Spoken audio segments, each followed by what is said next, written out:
Hey guys, welcome back. So today I'm going to be talking about an underrated game, Arcus Odyssey. Or Arcus Odyssey.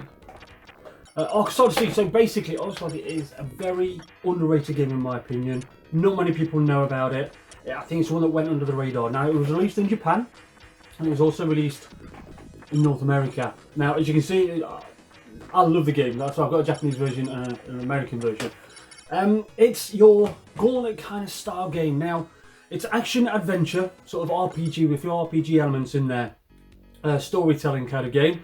Now it starts off, it's isometric, and there's 4 characters to choose from. So you've got the warrior who's got his sword. You've got the other warrior, I can't think what it is, but she uses a chain.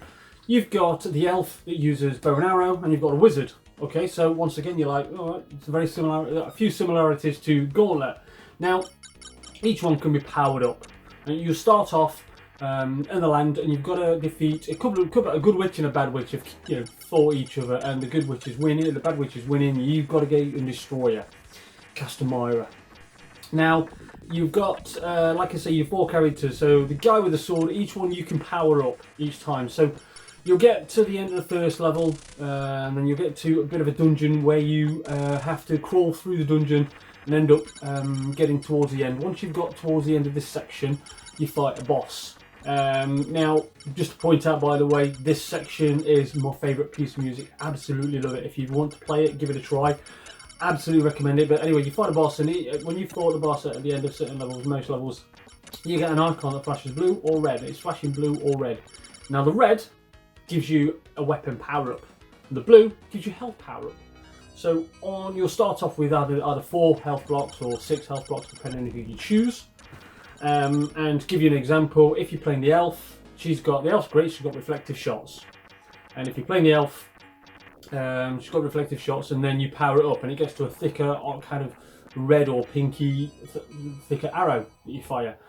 And you get another power up and she's got a 3-way shot. And you get another power up and she's got a 3-way shot, which are the thick red arrows again. Same with the sword, the warrior, the wizard. And also at the same time, each one you're collecting magic as well. Now each one's got a certain kind of magic. You can have up to 6 icons, magic icons, and each one has got. You combine so many together, and it makes different sets of magic on each one. And each character has different sets of magic. It's an absolute legendary game. It's absolutely brilliant. Now I find that you get to certain stages as well. There's a bit of puzzle elements in most stages. Give you an example. On the 2nd stage, you have to go and find a key. So you got halfway through one level, halfway through the dungeon, you find a key in the bridge, you go back in this, you find 4 people in a prison, and you can choose one of these. You talk to one of them and they will join you for that rest of that section, the rest of the dungeon. And each one has slightly different powers. One's got, like I say, a laser, one's got a homing missile that'll just follow all the creatures, all the baddies around the room, and so on. It's got such a good RPG element to it. After a while, you'll get to go on to the next level. You ride on the back of a turtle. You end up jumping on a turtle's back and end up going down this river. At the same time, all these like frog creatures are shooting at you. Then on to the next stage, you'll find yourself at kind of a pyramid area. And you've got to find like 5 or 6 swords or something to open up the gate towards the end. And it's a bit of a maze that you got to go through, but at the same time you end up fighting bosses. You find a few traps as well, so it's got some really good RPG elements, and there's a lot, you've got to work out a bit of puzzles as well. Absolutely fantastic game. Later on you've got yourself like a fire level where you have to break down each of the sort of barricades and to let the water run through.